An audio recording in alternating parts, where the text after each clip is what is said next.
Სანქცირებულმა რუსმა ოლიგარქმა საქართველოს ეროვნულ ბანკსა და ლიბერთი ბანკს სასამართლოში უჩივლა. მიზეზი ის თანხაა, რომელიც ალიშერ უსმანოვს ლიბერთი ბანკში ჰქონდა შენახული და ბანკმა გაზაფხულზე გაუყინა. რუსი მილიარდერი ალიშერ უსმანოვი ერთ-ერთი პირველია, ვინც დასავლეთმა უკრაინაში რუსეთის შეჭრის შემდეგ დაასანქცირა. ახლა მთავარი კითხვაა, როდის გადმოიტანა საკუთარი მილიონები საქართველოში და იყენებდა თუ არა ოლიგარქის კომპანია ლიბერთი ბანკში არსებულ ანგარიშს სანქციებისგან თავის ასარიდებლად. ჩვენთვის ისტორია იწყება იმ მომენტიდან, როდესაც კლიენტს თანხებზე წლომა შეეზღუდა. გულწრფელად გეტყვით, რომ თანხის განთავსების მომენტის შესახებ ჩემთვის ცნობილი არ არის და არც არის ეს იდეაში საინტერესო, არც პრაქტიკული კუთხით და არც სამართლებრივი კუთხით, იმიტომ რომ დავა ეხება იმას, რომ თანხებზე წვდომა შეეზღუდა. ქართული იურიდიული ფირმა MKID კომპანია მეტალო ინვესტის ინტერესებს იცავს. ეს კომპანია სამთო-მოპოვებისა და მეტალურგიული წარმოების გიგანტია. მისი აქტივები რამდენიმე მილიარდ დოლარს აღემატება. ის რუსული ჰოლდინგის შვილობილი კომპანიაა, სადაც ალიშერ უსმანოვს 49%-იანი წილი აქვს.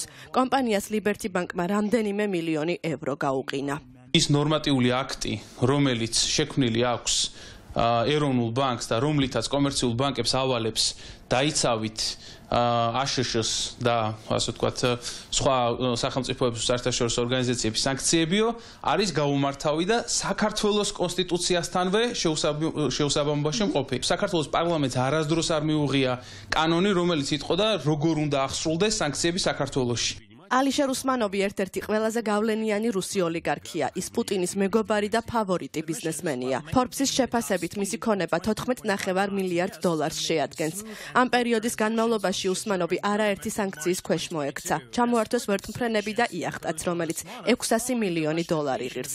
სანქცირებული უსმანოვი ქართულ საბანკო სისტემას, ამ შემთხვევაში ლიბერთი ბანკს, ამ ინფორმაციიდან ესე გამოდის, იყენებდა ტრანზაქციებისთვის. უსმანოვი არის ბიძინა ივანიშვილის ბიზნეს პარტნიორი, რომელსაც მან მიყიდა თავისი ბიზნესები რუსეთში, ნაწილი ამ ბიზნესების რა, რის შემდგომაც ის გახდა ის დიდი პირველი მილიარდი უსმანოვმა ჩაურიცხა ანგარიშზე ბიძინა ივანიშვილს. თუ ეს დადასტურდა, რომ რუსეთის მოქალაქე სანქცირებული პუტინთან და ივანიშვილთან დაახლოებული პირი იყენებდა ქართულ საბანკო სისტემას, ეს არის უდიდესი სკანდალი, რომელიც ძალიან სერიოზულ ზიანს აყენებს ჩვენს ქვეყანას. ალიშერ უსმანოვი ასევე ბიძინა ივანიშვილის პირველი მთავარი ბიზნეს პარტნიორი და მის ანგარიშზე გადარიცხული პირველი მილიარდის ავტორია. საქართველოს ეროვნული ბანკი და ლიბერთი ბანკი ჯერჯერობით დავაზე კომენტარს არ აკეთებენ. როგორც გვეუბნებიან მათი იურისტები, ამ ეტაპზე სარჩელს სწავლობენ. ქართული ოცნება კი დარწმუნებულია, რომ სანქციების შესრულების მხრივ სანერვიულო არაფერია.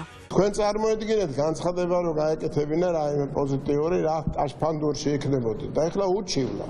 დაპირისპირება და არჩეული იქნება სათანადო დონეზე და თქვენ ერთი რამე იცოდეთ.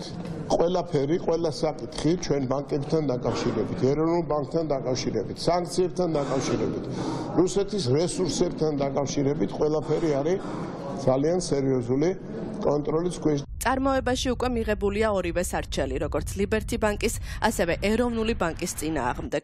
რუსი მილიარდერის ალიშერ უსმანოვის სარჩელების ავტორი ის იურიდიული კომპანიაა, რომელიც ბიძინა ივანიშვილის ინტერესებს კრედიტ სუისთან დავას შეიცავს.